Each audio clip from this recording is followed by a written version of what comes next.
gente! Estamos aqui pela TV Horizonte, a TV de Nossa Senhora da Piedade, a nossa padroeira. Um abraço para você, minha amiga dona de casa, companheira de todas as manhãs, né? Paz, alegria, saúde, né? É o que desejamos. Pois é, ontem a chamada equipe de transição conseguiu entrar lá no Congresso Nacional com a chamada PEC da Transição. A PEC da Transição é onde o presidente eleito, né, quer que parte do dinheiro que será destinado ao Bolsa, agora a Bolsa Família, não vai ser mais Auxílio Brasil, vai ser Bolsa Família, né, que esse dinheiro seja um dinheiro que não conste do teto de gastos do governo federal, né? Ou seja, o presidente quer um cheque em branco, né, do Congresso Nacional para usar como não só também para o Bolsa Família, como também para a farmácia popular, né? E lembrar que o ex-presidente Lula, na campanha, prometeu também mais R$150 para as mulheres que tivessem filhos até 6 anos de idade. Então, vai precisar desse dinheiro, né? Agora, você sabe, entra no Congresso, tem a tal... O Lula teve que estar ontem lá em Brasília, justamente para poder negociar, né, e conversar com o pessoal a respeito, né? Ele já deu um sinal verde para que o Arthur Lira, presidente da Câmara Federal, seja reeleito presidente da Câmara, né? E, naturalmente, a mesma coisa deve acontecer para a reeleição de Rodrigo Pacheco na presidência do Senado. Só que tem que ter agora a diferença, tem uma bancada bolsonarista no Senado, que agora no início pode querer mostrar força, não é verdade? Então vamos ver o que vai dar aí esse imbróglio político. Mas o presidente Lula, ele sempre gostou de fazer política, né? O cara gosta de fazer política, passou pelo parlamento fazendo política e etc. Isso é muito importante, então vai ter que conversar muito, porque o país não é só aquele país todo, né? Está um país meio dividido, então ele tem que ir devagar com a louça porque o santo é de barro. Não é isso? Vai tudo bem, muito bem, muito bem, muito bem, muito bem, muito bem, bem, bem. Com pílulas de Lúcen, sabe aquela dorzinha urinária, aquela sensação de queimação e ardor? Pílulas de Lúcen são antissépticas das vias urinárias e vocês vão encontrá-la em todas as farmácias e drogarias da cidade há mais de 80 anos. Se persistirem os sintomas, um médico deverá ser consultado. O mês de novembro é lembrado pela campanha de conscientização contra naturalmente, o câncer de próstata. O objetivo é alertar sobre a importância dos exames preventivos. Os homens, naturalmente, têm aqueles machões que sempre estão, né, não querem fazer o exame, principalmente o exame de toque, né? Mas vamos falar com o Marcelo Silveira a respeito desse assunto. Marcelo. Depois de passar por um caso de câncer na família, o Sérgio começou a ir mais vezes ao médico. E foi por meio de exames preventivos que o consultor de vendas descobriu um tumor na próstata, ainda em fase inicial. Através desse tratamento inicial aí que eu comecei a fazer, eu não tive que fazer a cirurgia e nem passar por uma quimioterapia, que é muito invasivo e deixa a gente com a imunidade muito baixa, suscetível a pegar outros tipos de doença. Então eu fiz somente a radioterapia. E hoje o meu câncer está controlado e estou fazendo um tratamento seguindo agora só com hormônios, para que ele não volte. O câncer de próstata ocupa o segundo lugar no ranking dos tumores malignos com maior incidência na população brasileira, ficando atrás somente do câncer de pele. Fazer exames com frequência é importante porque a doença é silenciosa e detectar no início pode fazer toda a diferença. Em homens sem histórico da doença na família, os exames preventivos anuais devem começar aos 50 anos de idade. Mas se houver algum caso de câncer em algum familiar, estes exames precisam começar um pouco mais cedo, aos 45 anos. O câncer de próstata ele tem vários estágios, né? O estágio que a gente gosta de identificar, o estágio inicial, que é a doença localizada na próstata. E na doença localizada na próstata existem algumas peculiaridades. Por exemplo, às vezes o tumor é muito pequeno e a gente propõe um tratamento que chama vigilância ativa. É fazer um acompanhamento periódico e, se porventura o tumor crescer, a gente faz o tratamento definitivo, que geralmente é uma cirurgia. Isto porque o câncer de próstata ele tem uma peculiaridade que é o crescimento muito lento e, eventualmente, o câncer não cresce de próstata. Outros tumores são completamente diferentes. Para aumentar a conscientização e promover cada vez mais a saúde masculina, o mês de novembro foi escolhido para ser o período de intensificação da campanha pelo exame preventivo. Novembro Azul é um mês que foi escolhido para divulgação da importância do câncer de próstata, para divulgação da importância do exame preventivo, porque o exame preventivo ele leva ao diagnóstico precoce e tratamento curativo. E também para desmistificar a questão do exame do toque, a questão de ser doloroso, de não ser, né? O exame do toque é um exame muito rápido, não tem dor. Mas o assunto ainda é um tabu entre muitos homens. Esta psicóloga conta que alguns ficam constrangidos de fazer o exame e outros nem procuram o médico por conta do preconceito masculino. Muito triste, né, a gente falar que ainda em 2022 existem preconceitos para tratar da saúde, né, principalmente da saúde masculina. A gente vive numa sociedade que constrói conceitos do que é masculino e isso é norteado por um machismo estrutural, por ideias pré-determinadas do que é ser homem. Ele vai ali no médico e no meio masculino tem muitas brincadeirinhas, né? Os homens adoram brincar uns com os outros. Então, se você vai ao urologista, você vai lá, como é que vai ser? Repara o dedo do médico, a mão do médico. Então, isso são reforçadores para essa virilidade, para essa cultura machista, né? Pois é, eu quero lembrar que um cantor machão, Valdir Soriano, morreu porque se recusou a fazer o exame de toque, né? E tem uma amiga minha também, que no interior do estado, uma pessoa, né, tinha certas posses, né? Ela tinha um seio muito bonito, uma senhora já com mais de 60 anos, e quando falou que ela tinha que fazer um exame e tal, aí descobriu-se um câncer na mama, e ela tinha que tirar a mama. Ela falou assim, não, essa mama não tira não, morro com ela. E morreu com câncer, né, no último grau, porque não quis tirar a mama, né? Infelizmente, são coisas que acontecem, né? Olha aqui, se a criança acordou, dorme, dorme, menina, tudo calmo ficou, mamãe tem Auricedina. Auricedina é um analgésico e antisséptico de uso local para adultos e crianças, todo mundo sabe. Dor de ouvido, Auricedina. Se persistirem os sintomas, o médico deverá ser consultado. Auricedina. Daqui a pouco eu vou falar com o Dr. Reinaldo Bellis. Ele é advogado, professor de Direito Tributário, né? Também um advogado de Direito Tributário, e é também da AUI, Associação Universitária Internacional, e vai falar conosco sobre a AUI. E a AUI está se preparando para mandar jovens para o exterior para estudar, né, fazer cursos, etc. Daqui a pouco a gente vai falar com ele. Está aqui conosco no estúdio. Até já.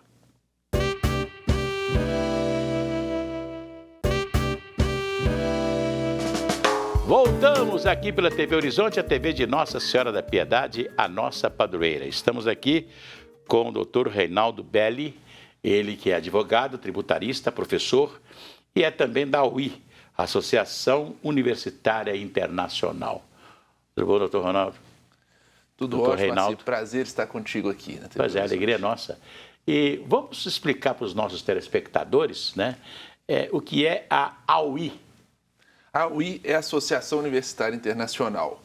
É uma entidade criada ainda na década de 60, por uma família próxima ao então presidente dos Estados Unidos, John Kennedy, e que tem por objeto esse intercâmbio internacional entre o Brasil e os Estados Unidos com estudantes de graduação para discutir temas de diversas áreas da política internacional, economia internacional, sociologia, e que anualmente envia grupos de jovens para os Estados Unidos, especificamente nos últimos anos para a Universidade Tufts, que fica em Boston, para a qual eu tive a oportunidade de ir no ano de 2014.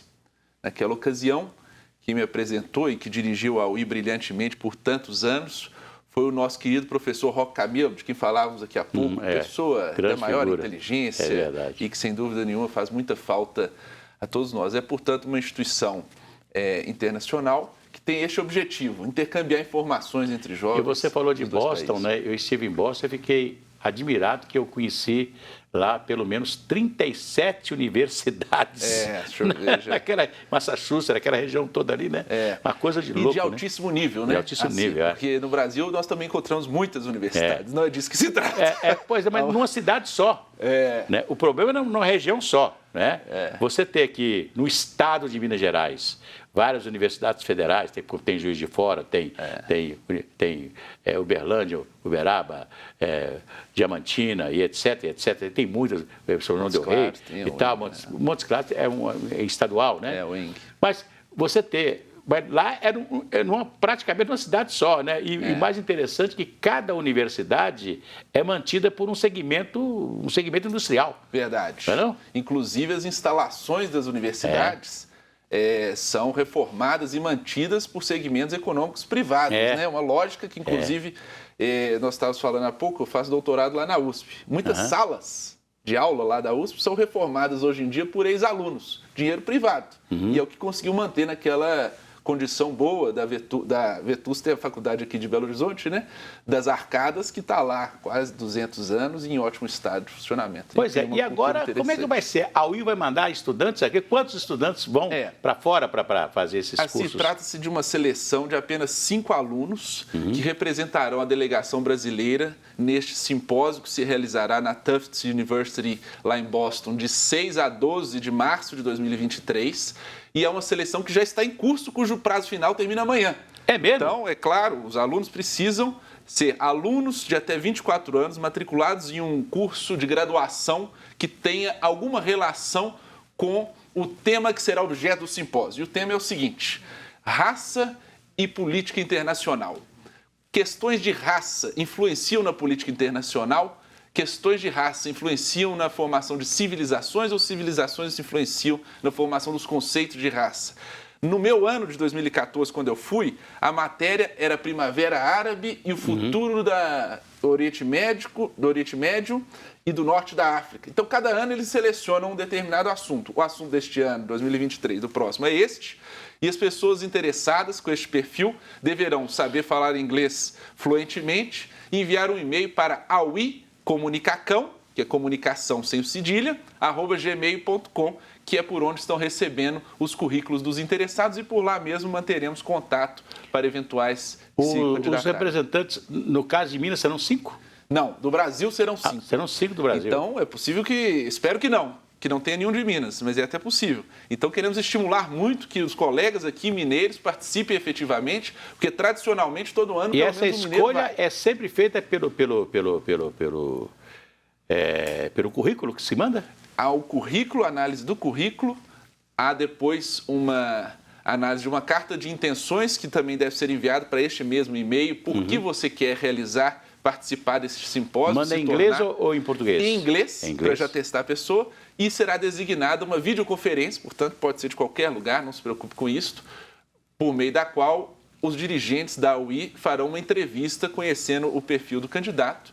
E, a propósito, questões de raça também serão tem uma entrevista também? Tem uma entrevista. Então, tem um currículo, a análise dessa carta escrita em inglês e uma entrevista na sequência. Agora, vamos deixar isso claro para aqueles que vão tentar, né, se inscrever e, quem sabe, né, estar lá nesta caravana brasileira.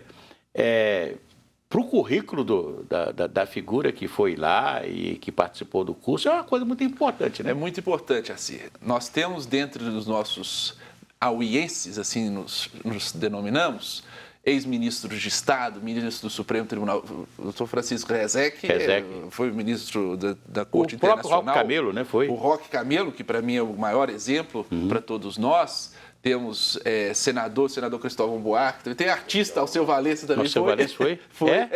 Então vejo que são realmente personalidades. Alceu Valença é advogado? É advogado. É advogado formado. Então, só que tem que... Depois a música falou mais alto para ele, né? Então, o senhor veja que são todas pessoas que, em sua formação, tiveram essa oportunidade e se destacaram, né? Então, é realmente uma coisa marcante que eu estimulo muito que todos participem.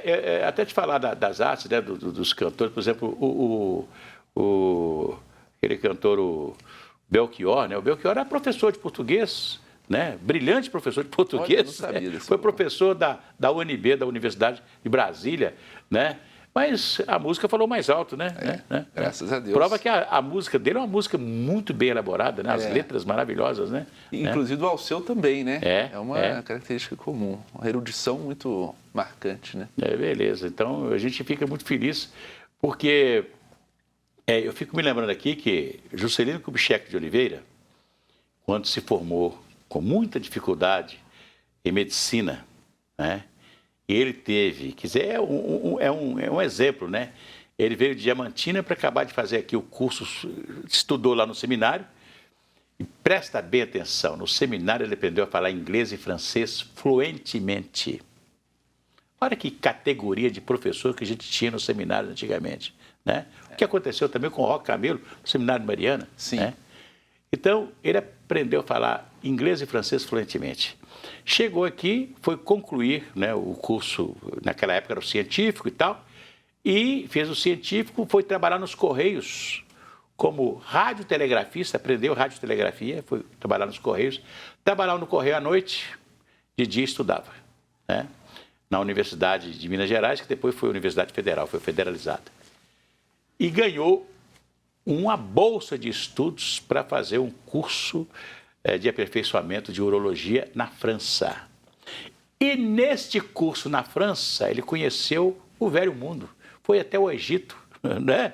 Olha para você ver, ele se preparou para ser mais tarde um gestor público. Não é não? Com certeza. Depois ele conheceu Washington, viu uma cidade nova, uma cidade feita para ser a capital do país, né? Quer dizer, tudo aquilo foi se armazenando no JK. O dia que ele começou a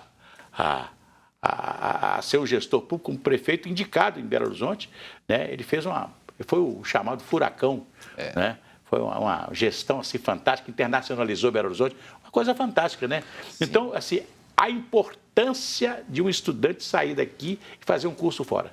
Verdade, e lá nós acabamos tendo a oportunidade de conhecer pessoas do mundo inteiro, porque é um simpósio internacional, é só Brasil e Estados Unidos. Então vem gente de todos os continentes, de todos os países, delegações de 5, 6 estudantes que são lideranças em seus respectivos países. É verdade. Então a UIE, de fato, é uma instituição que pretende formar lideranças e que tem essa oportunidade de trazer para o Brasil o que aprenderem lá. Pois é, isso é muito importante. Eu fico lembrando que as pessoas vão até para o exterior e que já tem essa o que eu chamo de vocação, né, para o direito público, vocação para a administração pública, etc. Tal. Então, é a oportunidade que eles têm de conhecer outras praças, de conhecer outros países, de saber como os países, né, tocam a sua vida, né, diferentemente da do Brasil, não é verdade? Né? Com certeza. Eu fiquei encantado quando eu fui nos Estados Unidos e eu via que para cada lugar que você passava, a mesma estrada era administrada por aquele condado, por aquele município, né?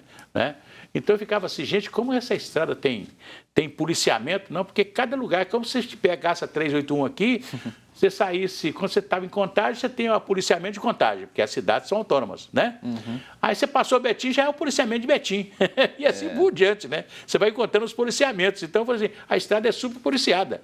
Então, é muito comum se você cometer uma infração de trânsito numa cidade daquela, você vai ser levado à justiça daquela cidade, né, para responder pela infração de trânsito. Né? Uma coisa interessante, né? Interessante ver como varia os tipos de federalismo, né? A gente tudo que o americano faz, a gente... porque os Estados Unidos é assim, os Estados Unidos é assim, a gente podia também imitar essa forma de administrar as cidades dos Estados Unidos, né? Não estou bem certo disso, assim. Não estou bem certo disso. Vamos discutir um pouco mais em outra ocasião. Porque lá as cidades são autônomas, né? Então, quer dizer... mas veja bem, cidades, municípios lá não são entes federativos. Aqui são. Aqui são. Então tem uma diferença relevante também, né? Mas aqui os municípios ficam sem dinheiro, sem dinheiro, com os pires lá atrás da União. O município tem dinheiro, porque ele arrecada. Ele arrecada, ele tem dinheiro. É como se nós tivéssemos aqui, por exemplo, vamos pôr o município de Betim. Vamos pôr o município de Betim, que tem hoje uma arrecadação fantástica. Né? Porque as cidades hoje arrecadam o ICMS hoje, tem ICMS do telefone, do serviço de água e esgoto e da energia elétrica. Então, nós temos todas as companhias mais importantes de um estado de Minas Gerais, você, na sua cidade, você paga ICMS dela, né? Esse ICMS depois volta para a cidade, em forma de repasse, etc.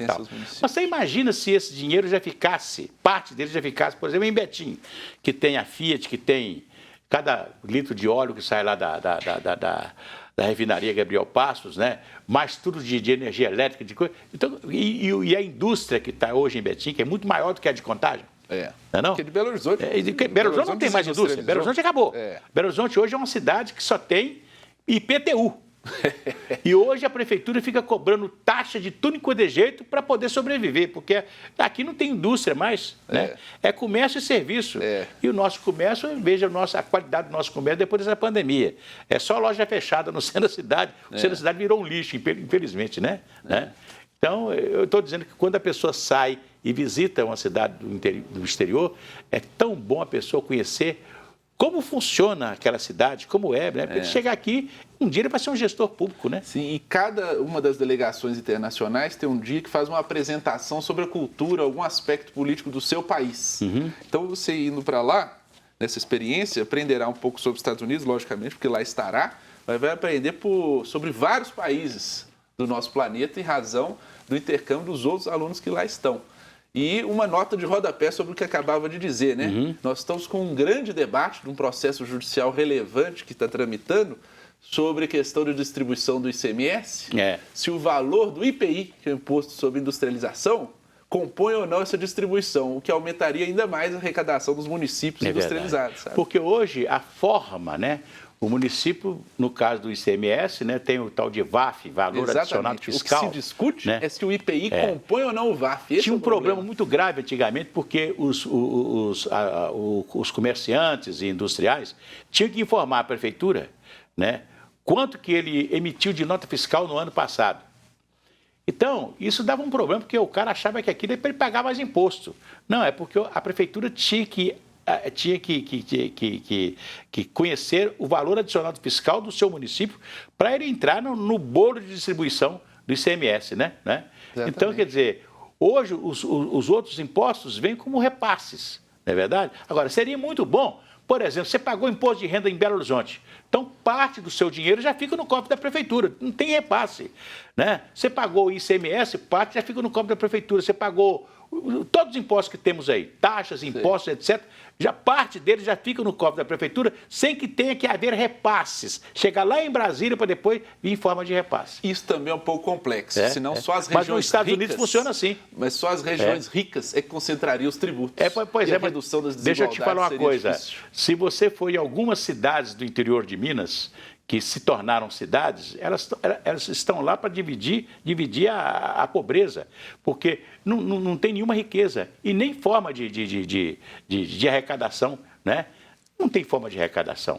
E eu até por isso, eu vou fazer uma coisa aqui que eu sempre defendo, eu acho que Neves devia ser bairro de Belo Horizonte, porque seria mais fácil para Neves desenvolver. Olha, chegamos ao final. Pois não, assim, muito obrigado. Foi um prazer recebê-lo aqui.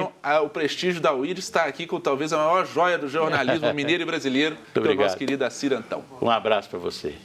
Gente, amanhã tem mais. Até lá.